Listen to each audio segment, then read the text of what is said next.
Welcome back to another episode of the Daily Flip podcast. I'm your host, Alex, and today we're going to be flipping through a story from our friends at the Daily Caller, and it's a pretty interesting one, talking about Trump's random tactics and how they may actually dismantle the Democratic Party. I may have a different take, and we'll obviously go into that, but can't bury the lead too much because we will also have our Daily Delight at the end, which is a story that's meant to leave you feeling positive and ready to take on the day. So with that said, let's jump into our daily debate. So, is the Democratic Party going to be able to recover from this second Trump victory? I mean, the answer is obviously yes, they will be able to, just depending on how long, but maybe you have a different opinion. Maybe you think of it differently. Maybe you see it differently than I do. Throw it down in the comment section. What is your opinion? How long will it take them to recover? Will they recover? And if they do recover, how will they change? So, with that said, let's actually jump into our story. Like I said, Daily Caller headline reads, Victor Davis Hanson says Trump's counter-revolutionary tactics may disrupt Democrats for generations. Now, this is possibly true. And when I say possibly true, I mean it's definitely throwing a wrench in the party right now. But will it actually affect them for generations? Sure, it will change the path that they go down, but I don't necessarily think it will disrupt them and it will stop them from being effective. I think that, well, actually, let me go into some of the commentary first before we throw in my opinion, because at the end of the day, you hear enough of my opinion, we need to get you the news. Quote, Trump's current counter-revolutionary tactics include a comprehensive policy overhaul targeting diversity, equity, and inclusion programs across federal institutions, dismantling the Department of Education, and reversing policies established under earlier administrations. During an appearance on Finnerty, Hansen said President Trump is a fundamentally different kind of leader, one who is reshaping Republican strategy, end quote. And that is true. There's no doubt about it that for the longest time, the Conservative Party has been one that has had little available options when it comes to actually cutting government and limiting the amount of power the government has.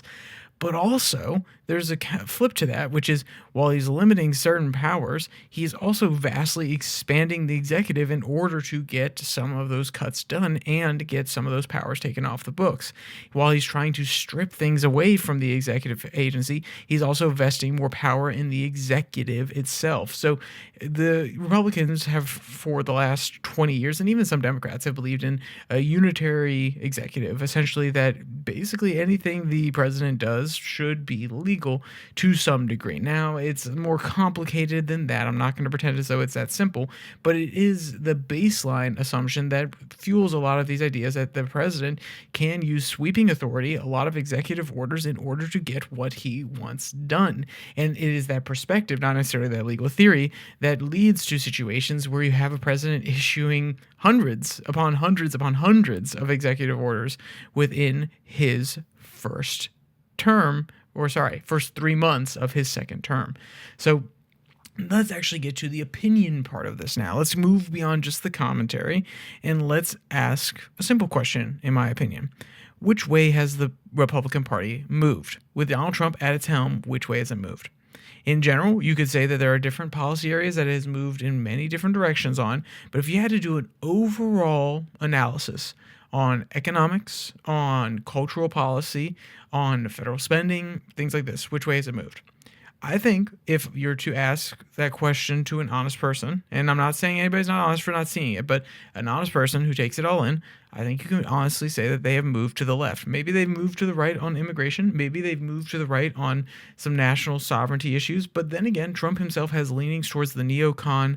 We have to be the strong man on the world stage. So the foreign policy doesn't necessarily lean as right, though the rhetoric says it's going to lean one way. It might not necessarily go that same way. Economically, you can make an argument that the tariffs are a reimagining of previous conservative policy that is protectionism in nature, which is less free market. So I could take that argument. I would say that on the pro-life issue, they have moved considerably left. Even though he's the president who's gotten the most done for the pro-life movement, he is also not willing to put it into the party platform because he's afraid it will hurt his electability. He's not willing to go after Social Security and Medicaid, and no matter what he wants to do in order to help the American people, that is still going to saddle us for a long time. On top of, he still continues to spend tremendously. In his first term, he spent more than Obama did. And let's be clear, if you adjust the numbers for non-COVID spending, up until that point, he was still spending just as much, if not a little bit more, than Obama had. He was a person who, though he said he wanted to balance the checkbook, he wanted to do that by expanding and unleashing the economy and having future growth basically be able to pay back through corporate taxes. But he did lower corporate taxes, but the idea is if there are more dollars coming in, even if you're taxing less, you still could get more money. He wanted to fix the deficit that way, which is fair enough, but you also have to continue to keep the budget the same or lower the amount of money you're spending in order for that tactic to work. So he has definitely pulled the Republican Party in multiple different ways, and I think it's a little bit to the left, especially on Social Security and Medicaid, which have been a talking point for a long time, whether it be reform, whether it be pure change, whether it be cancellation. And my question to you is, this is a populist movement, correct? So what do you think the Democrats will try to do? What do you think Bernie Sanders and AOC are out there doing?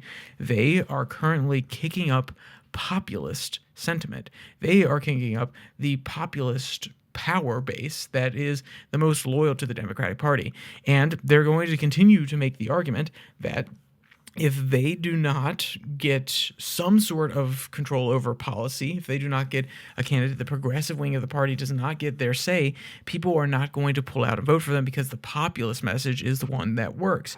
And you can honestly see that with how much traction Bernie got during the Democratic primary. I think that though he is a person who is a little bit older, he still has the power to move some of the masses, and especially some of the Democratic base. And when Trump is looked at in history, he will be looked at as a person who fundamentally changed the Republican Party, who's changed the Republican strategy to, rather than being armchair people who slowly stop change, they go out and try to absolutely reverse it and use all the executive powers at their disposal. But guess what? That's exactly what the left did. And I'm not saying that it's fair. I'm not saying that, oh, well, the left can do all this and then the Republicans have to sit back and be armchair and do nothing and just slowly hold off and they conserve what they can, and they don't want to take on the same tactics as the Democrats, but they took on the same tactics that the Democrats have been using for years in order to expand the power of the executive, in order to expand the authority that they are able to use to their benefit, both politically and when reaching their ideological goals. So the Trump party that is now in place will also, in my opinion, spur on a radical change in the Democrats to not only continue doing what they were doing when it comes to using executive power, using government power, which is what the populist movement on the right wants to do, use government power for your ends. The Democrats already want to do that, but now the economic populism that they've been talking about for years will become another center point. And I've talked about this before. I think that is the future direction of the party. And while I do think it will put them on their back feet for a little bit, there will be some internal struggles and it will change them for generations. I do not think that it's going to leave them deconstructed. I do not believe that's going to leave them in distress. I believe that it's going to be a pivot point. And that's not to say that it's guaranteed, because in politics, nothing's 100%. And a man who makes, or any person who speaks in absolutes is more than likely going to be wrong. But my point being is I see a path forward there, and to pretend as though that the destruction of the Democratic Party is at hand is most definitely not true in my mind. But Trump will make blunders just like this last week with the signal chat thing. It will give traditional Democrats an attack vector on Trump who just don't like him, who feel as though he's coming after the system. And while they're sitting there doing absolutely nothing but still holding together and finding something to rally around, the progressives are still going to be pushing a very specific message, which is the old Democratic Party has done you wrong. The old Democratic Party is not serving your needs. The old Democratic Party is just there to serve the oligarchs. And that can be a very potent message, because what was Donald Trump's message? It's me and you versus them. They're slinging arrows at me because they don't like you. Well, though he's not necessarily calling them oligarchs, that message of it's us versus them, there's a class of people, there's a group of people who don't respect you, who don't think that you're worthy, who don't want you involved in the system, who don't want to hear your voice. That is a very effective message. And if it's used properly on the left, it could be used to very good effect. So we'll see how it plays out. I say that a lot nowadays, and that's me trying to leave it open for interpretation, but we will see how it plays out. What do you think? Do you think the shift in the party is coming? Do you think that the party will shift that direction? Maybe they'll come more moderate. Maybe they'll pull a Newsom. That's always fair. I mean, I'm selectively picking things. Then bringing up the Bernie and AOC vision of the party, where Newsom himself has come out and said, "Hey, some of these issues we got too far down the rabbit hole." So there's lots of paths forward. I want to hear your opinion. Throw it down there in the comment section.